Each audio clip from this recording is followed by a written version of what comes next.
Livro de Efésios, capítulo 6, versículo 13.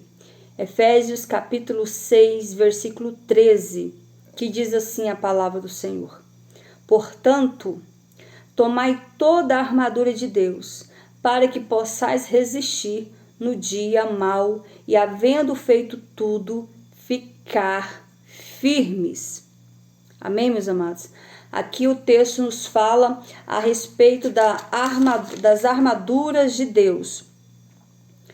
Aqui o apóstolo Paulo escreveu essa carta para os Efésios, para a igreja de Éfeso, o qual estava ali passando por algumas situações difíceis, estava sofrendo, estava sendo perseguidos, passando por várias situações. E ali o apóstolo Paulo escreveu essa carta à igreja de Éfeso para consolar, para ajudar, para fortalecer a fé dos irmãos. Então ele escreveu dessa forma: no demais, irmãos meus, fortalecei-vos no Senhor e na força do seu poder. Revesti-vos de toda a armadura de Deus, para que possais estar firmes contra as astutas ciladas do diabo.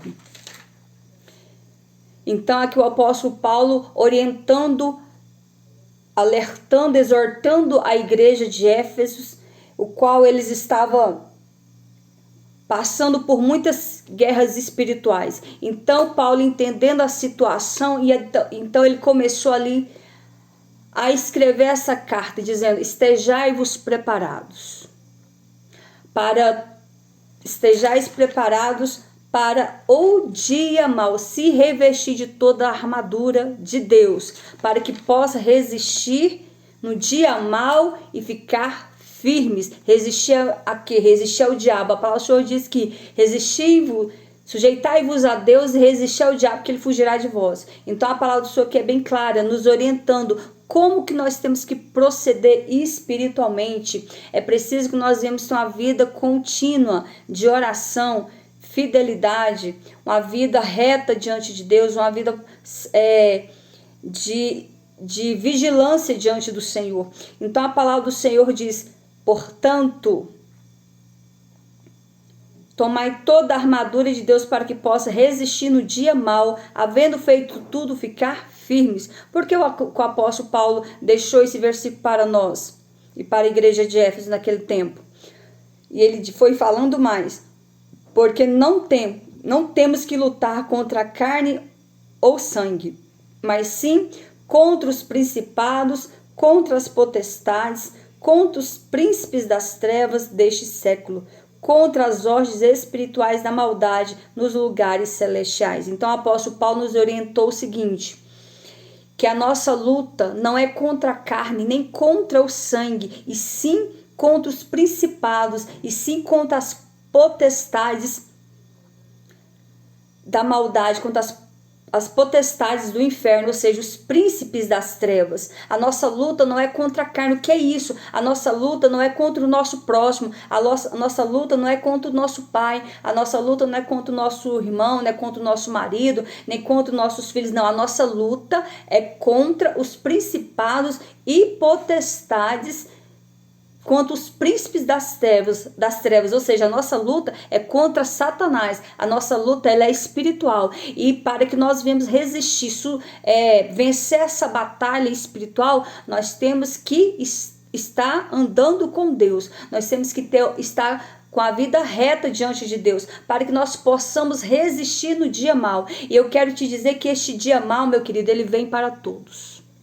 Esse dia mau, ele vem para todos. Portanto, quando esse dia mau chegar na minha, na tua vida, nós temos que estar preparados para suportar esse dia mau. E como assim esse dia mau? Esse dia mau é um dia que ninguém quer que ele chegue na vida na minha vida e nem na sua. Portanto, mas está escrito: estejais preparados para o dia mau. O dia mau é aquele dia que você não agendou na sua agenda para acontecer. O dia mau é aquele dia que ele vai acontecer na sua vida. O dia mau, ele não perdoa ninguém. Ele não perdoa o rico, ele não perdoa o pobre, ele não perdoa o bonito, não perdoa o feio, não perdoa ninguém. O dia mau é aquele dia que chega sem avisar. O dia mau é aquele dia que chega sem bater na porta. Então, unge agora os teus lombos, cinge agora os teus lombos e calça a sandália da salvação e te prepara para esse grande dia. Porque é um dia de trevas, é um dia de dor, é um dia de angústia, é um dia que ninguém quer passar por ele. E como que nós vamos vencer esse dia mau? Nós iremos vencer o dia mau sob o poder da palavra de Deus. Nós vamos vencer o dia mau sob o poder da unção de Deus sobre a nossa vida. Porque aquele que não estiver com seus ombros cingidos, não estiver fortalecido em Cristo, não estiver fortalecido na palavra do Senhor, vai sucumbir, vai sofrer nesse dia. E como que nós vamos resistir esse dia? Esse dia nós iremos resistir mediante o poder do Espírito Santo. E esse dia mau, meu querido, é um dia que ninguém quer que ele chegue. E a diferença é como passar pelo vale. O dia mau vai chegar para o rico, para o pobre, para o branco, para o negro, para o magro, para o gordo, para todos. E como que nós vamos vencer esse dia mau na nossa vida? A diferença é como passar pelo vale. A diferença é como passar por esse dia. Eu quero te dizer que o ímpio, aquele que se encontra no lamaçal do pecado, aquele que se encontra fazendo a vontade da carne, aquele que se encontra vivendo a vontade dos seus próprios deleites, aquele que se encontra pecando, prostituindo, mentindo, fazendo coisas que não agradam ao Senhor, esse não vai suportar, esse não irá suportar quando o dia mau chegar na vida dele. E o dia mau, meu querido, ele chega para o ímpio e chega também para o crente. Mas a diferença é como passar pelo vale. A diferença é como passar por esse dia. O ímpio, aquele que não teme a Deus, aquele que vive na prática do pecado, aquele que vive fazendo coisas que desagradam ao Senhor, entristecendo a Deus, escarnecendo da palavra do Senhor, perseguindo a igreja de Cristo. Agora há pouco nós vimos aí aquela escola escarnecendo dos evangélicos, falando mal do povo de Deus, escarnecendo dos cristãos. E olha só o que aconteceu com eles de ontem para cá. Olha só, já estão aí passando pelo vale. E a diferença é que eles vão passar pelo vale sozinho. De Deus ninguém se zomba, de Deus ninguém toca, ninguém afronta Deus e permanece vivo para contar a história. A maioria das pessoas que ousaram afrontar a Deus, eles logo em seguida Deus os matou, porque Deus ele que dá a vida, mas ele também mata. Deus ele é amor, mas ele é fogo consumidor. Deus ele é justo, mas ele é o justo juiz.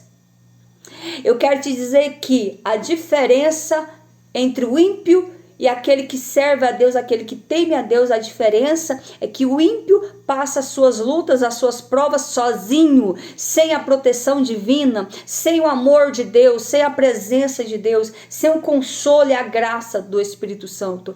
E o justo, aquele que vive, que pratica a palavra de Deus, que vive na palavra, que anda segundo a vontade de Deus, esse passa pela prova dando glória a Deus, porque ele sabe que a luta está tá grande sobre a vida dele, que a luta que ele está achando que ele vai ser sucumbido, não, mas ele passa glorificando a Deus, porque ele sabe que Deus vai dar vitória lá na frente, que Deus vai levantar um exército ao seu favor, que Deus vai dar vitória, que a luta agora tá assim, tá travada, tá doendo, tá passando pelo vale, pelo deserto, pela prova, mas ele tá glorificando o nome do Senhor. Tem um hino de um cantor que já dorme no Senhor, um cantor muito famoso que infelizmente já dorme no Senhor, felizmente já dorme no Senhor, que ele cantava assim: tô passando pela prova, dando glória a Deus. Glória a Deus. Então é isso, você tem que passar, o crente passa pela prova dando glória a Deus, porque ele sabe que no meio do vale, no meio da prova, há um Deus que vai se levantar, porque o guarda de Israel não dorme. O Jó, quando estava passando por todo aquele sofrimento, acometido de lepra, ter perdido todos os seus bens, ter perdido seus filhos, ter perdido tudo, ficou sem nada. E agora ele estava acometido de uma enfermidade maligna, de uma doença que ele achava que ele iria morrer, porque assim Deus permitiu que o próprio Satanás tocasse nele. Porém Jó não pecou, porém Jó não blasfemou, ou seja, pelo contrário, Jó sabia, ele dizia: eu sei que o meu Redentor vive e que em breve se levantará. Eu sei que o meu Redentor vive e que em breve irá se compadecer da minha vida e irá me curar. Então Jó orava a Deus, e a palavra do Senhor diz que Deus mudou o cativeiro de Jó mediante Jó começar a orar pelos seus amigos esses que, enquanto Jó estava sofrendo, sentindo dor por causa daquela enfermidade maligna no seu corpo, aquela úlcera maligna no seu corpo, sentado na cinza, afastado de todo mundo, os tais amigos de Jó vinham ali e começavam a apontar: ah, você está assim porque seus filhos fez isso, você está nessa condição porque certamente alguma coisa você fez, sempre apontando, sempre acusando.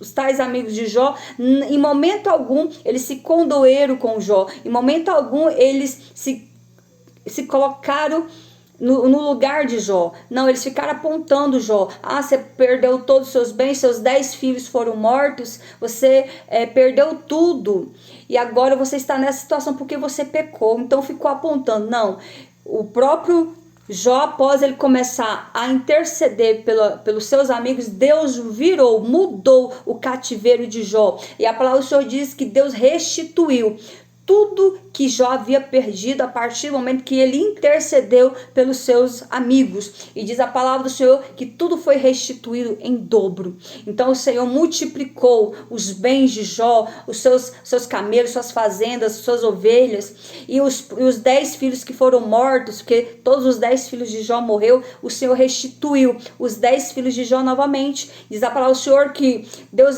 Jó tinha os seus 7 filhos antes, agora também Deus deu mais 7 filhos homens para ele. Se ele tinha suas 3 filhas mulheres, o Senhor deu novamente mais 3 filhas mulheres. E diz o texto que as filhas de Jó, nunca houve na terra mulheres tão belas quanto eram essas últimas filhas de Jó. Essas últimas 3 filhas de Jó eram lindas, eram perfeitas. E a Bíblia, quando fala que um homem ou uma mulher é bonito, é belo, é porque de fato eram lindos. Então, porque naquela época o Senhor, ele trabalhava dessa maneira. Quando ele colocava uma beleza em alguém, a beleza era impressionante. Então diz o texto que a palavra do Senhor, ela virou, né? O Deus virou o cativeiro de Jó, restituindo a Jó tudo aquilo que havia perdido. Portanto, Jó,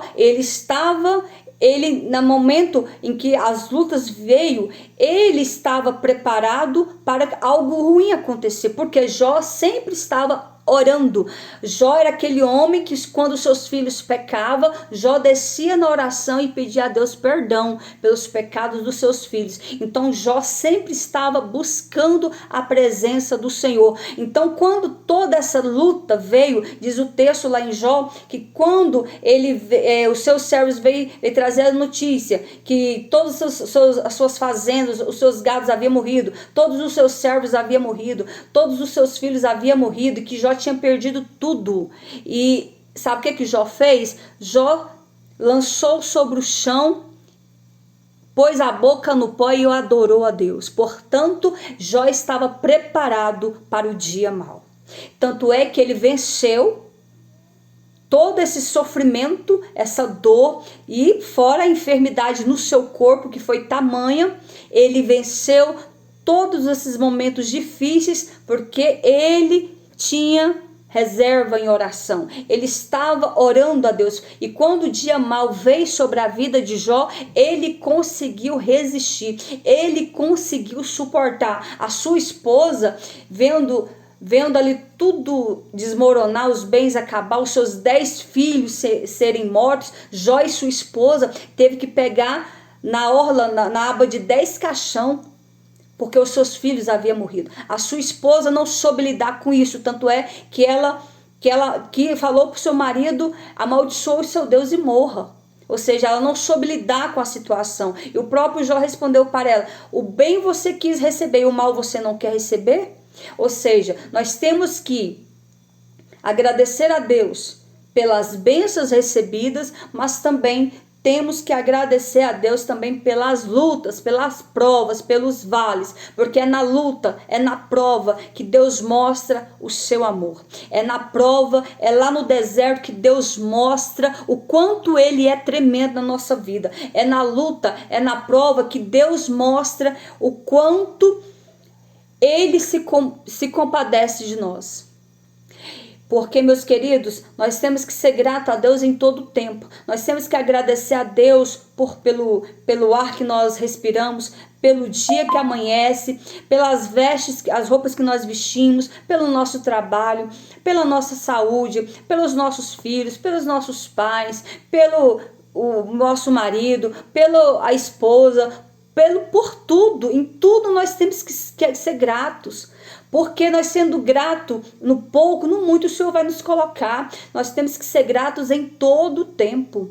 Então, meus queridos, estejais preparados para o dia mau. O dia mau, ele não avisa, ele chega. O dia mau é aquele dia que todos iremos passar por ele. Quer queira você, quer queira não.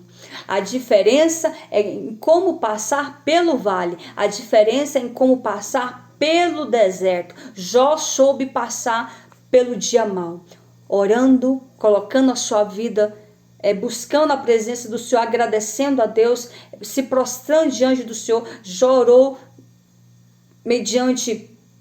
se vestiu de pano de saco, mediante a toda essa dor, ele continuou clamando, ele continuou orando e também orou pelos seus amigos que estavam ali oprimindo a vida dele, apontando, tentando achar pecado, tentando achar defeito, sendo que ali a provação que Jó passou, o próprio Deus permitiu, porque Satanás foi até o céu, entrou ali no meio dos anjos.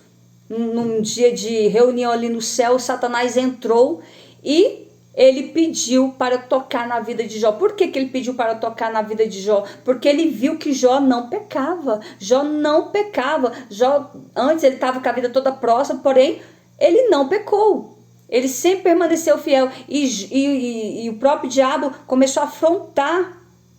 Falar para Deus: ele te serve de debalde, ou seja, ele te serve só porque você enriqueceu ele, fez dele o homem mais rico da terra. Ele te serve porque ele tem 10 filhos, ele é casado, ele tem esposa, ele tem 10 filhos, ele tem mais de 7.000 gados, ele é muito rico, ele é próximo na terra, ele tem tudo, ele só te serve por isso. E então o Senhor Deus permitiu que o diabo tocasse em Jó, tocasse nos bens de Jó, tocasse nos filhos de Jó. E depois, mesmo assim, Jó não pecou. E depois o diabo foi novamente ao céu e falou: agora deixa eu tocar então na carne, deixa eu tocar na carne dele e verá se não blasfema de ti. Portanto, Deus permitiu que o diabo tocasse na carne de Jó.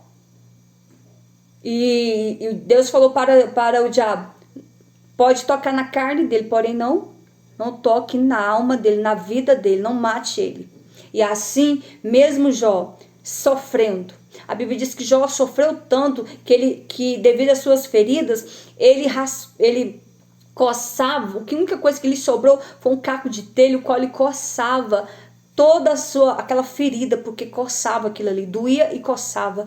Mas o Senhor mudou o cativeiro de Jó, mediante Jó interceder pelos seus amigos. Eu não sei qual é a luta que você está enfrentando, eu não sei qual é a prova que você está passando, eu não sei qual é a escassez, qual é o vale que está a sua alma, qual é o vale que você está passando, mas eu quero te dizer: estejais preparados para o dia mau, porque o Senhor vai te dar vitória no dia mau. O Senhor vai te fortalecer no momento da escassez. O Senhor vai te fortalecer no momento da prova, no momento da dor, no momento da angústia. O Senhor mostrará o seu amor. O Senhor se levantará ao teu favor, porque Ele é fiel. Grande é a fidelidade de Deus para com o homem, mesmo nós não merecendo. A palavra do Senhor diz que Ele permanece fiel, mesmo nós não sendo fiel, Ele permanece fiel. Portanto, meus queridos, estejais preparados para o dia mau. E quando esse dia mau chegar, não envergonhe a Deus, não blasfeme, não murmure, não comece a murmurar, reclamar da vida, não. Começa, dobra os teus joelhos e se prostra diante de Deus, para que o Senhor olhe para você, para que o Senhor se compadeça da tua vida, para que o Senhor te fortaleça, para que o Senhor apazigua esse vento, essa tempestade que veio, para que o Senhor mude o teu cativeiro, para que o Senhor se levanta ao teu favor e que este dia mau possa vir, mas você sendo sustentado pelas mãos do Senhor, que este dia mau ele vai chegar, mas o sangue de Jesus estará te revestindo, te dando força, te dando autoridade, para que você permaneça com a sua fé intacta, para que você permaneça com a sua fé inabalável em Cristo.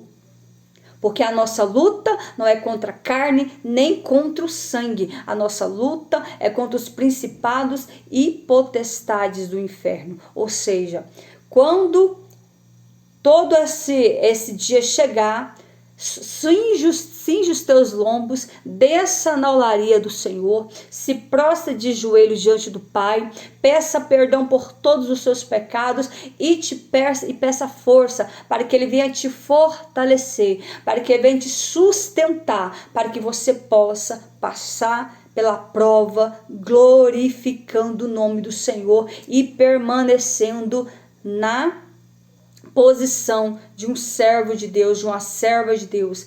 Então, meus queridos, confia e descansa, porque o Senhor é contigo para te fortalecer, o Senhor é contigo para te abençoar, mesmo estando na prova, mesmo estando passando pelo dia mau, o Senhor é teu Deus para te fortalecer.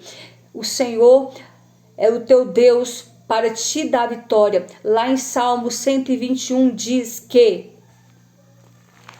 eleva os meus olhos para os montes, de onde me virá o socorro. O meu socorro vem do Senhor, que fez os céus e a terra.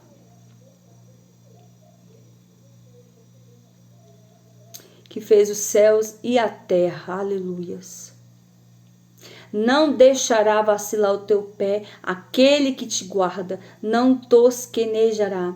Eis que não tosquenejará, nem dormirá o guarda de Israel. O Senhor é quem te guarda, o Senhor é a tua sombra e a tua direita. O sol não te molestará de dia, nem a lua de noite. O Senhor te guardará de todo mal, Ele guardará a tua alma. O Senhor guardará a tua entrada e a tua saída, desde agora e para sempre. Ou seja, o guarda de Israel não dorme. Quando a luta vier, quando a prova vier, eleva os teus olhos para os montes, porque é do alto que vem o teu socorro. É do Senhor que virá a tua vitória. É do Senhor que vai vir a providência. É do Senhor que vai vir a tua força. É do Senhor que vai vir o teu socorro. Descansa e confia e não esmoreça na fé. Estejais preparados para o dia mau. Esse dia mau, ele é um dia que nós vamos passar por ele, mas nós vamos passar por ele glorificando a Deus, confiando no Senhor, confiando que Ele vai nos abençoar, confiando que Ele vai nos livrar, porque quem nos socorre não é o homem, quem nos socorre não é o seu trabalho, quem te socorre não é o dinheiro, quem te socorre é o Deus Todo-Poderoso. É Ele que nos fortalece, é Ele que nos sustenta e é Ele que nos dá a vitória. Amém, meus amados? Esta é a palavra que Deus colocou no meu coração e que o Espírito Santo possa falar melhor em cada coração. E eu quero te dizer que quem convence o homem do pecado, da justiça e do juízo é o Espírito Santo. E nesta noite, antes que eu encerre aqui, eu quero fazer um apelo. Tem alguém que se encontra afastado dos caminhos do Senhor e quer voltar para Cristo nesta noite?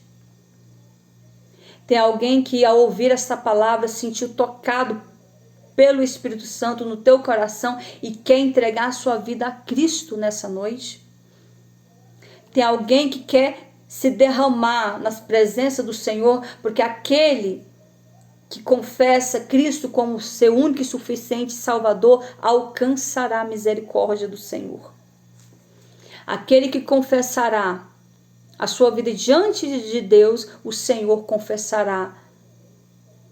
te confessará diante do seu Pai. Então, meus amados, se não tem ninguém, que o Espírito Santo possa falar melhor em cada coração. E que Deus possa te conceder uma nova oportunidade. Não é por muito falar que nós seremos ouvidos, mas quem convence o homem do pecado, da justiça e do juízo é o Espírito Santo de Deus.